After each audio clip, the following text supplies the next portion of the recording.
This lady does not like spiders, and I got to live most of my life without knowing that in Minnesota we have big hairy wolf spiders. I just got to live like in ignorance on that, just believing like daddy long legs were the scariest spider in my state. Just one of the pleasures of living in Minnesota was not having big scary bugs, but we do kind of have big scary spiders.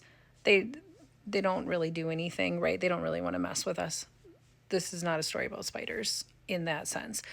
I do kind of have a piggyback PSA story about house shopping with you that kind of ties this all together. So, my first wolf spider, or I believe that, or it was somebody's tarantula that escaped because we can't really have tarantulas in Minnesota, right? Or I don't think, please don't comment below spider facts. Like, I'm not prepared for this.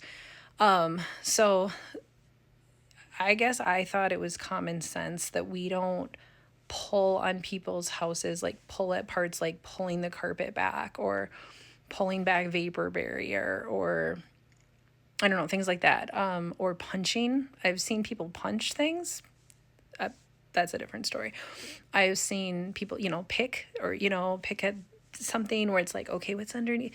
It's not your house. We can't do the things. We have to be respectful. Why am I saying this? Because the man I was with was actually the the buyer's kid. He was an adult, but he was an adult child. And I'm calling him a child right now intentionally because even though his background was a contractor, he should have known better than to pick and pull at someone's house. So we're in the basement, 100-year-old farmhouse out in the country.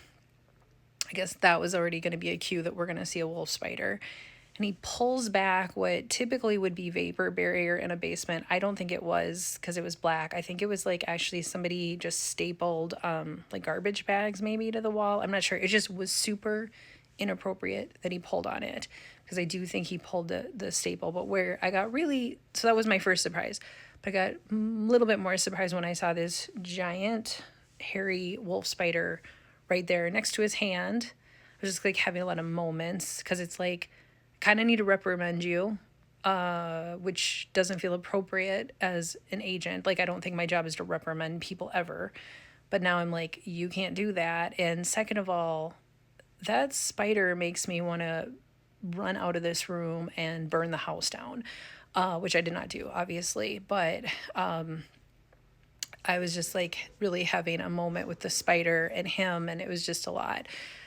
I did have a second wolf spider incident. I think it was a similar thing. I think wolf spiders like neglect, and that basement was really neglected. You know, that stuff had seemed like it was down there forever.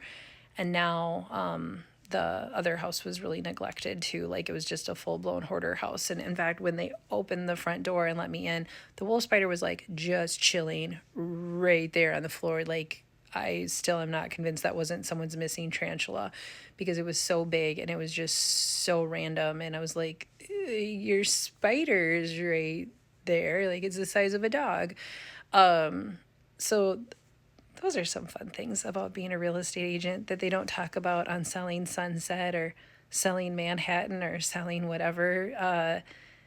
Houses come with spiders and other things. So my PSA of the day is please don't pick, punch, kick, poke, prod houses.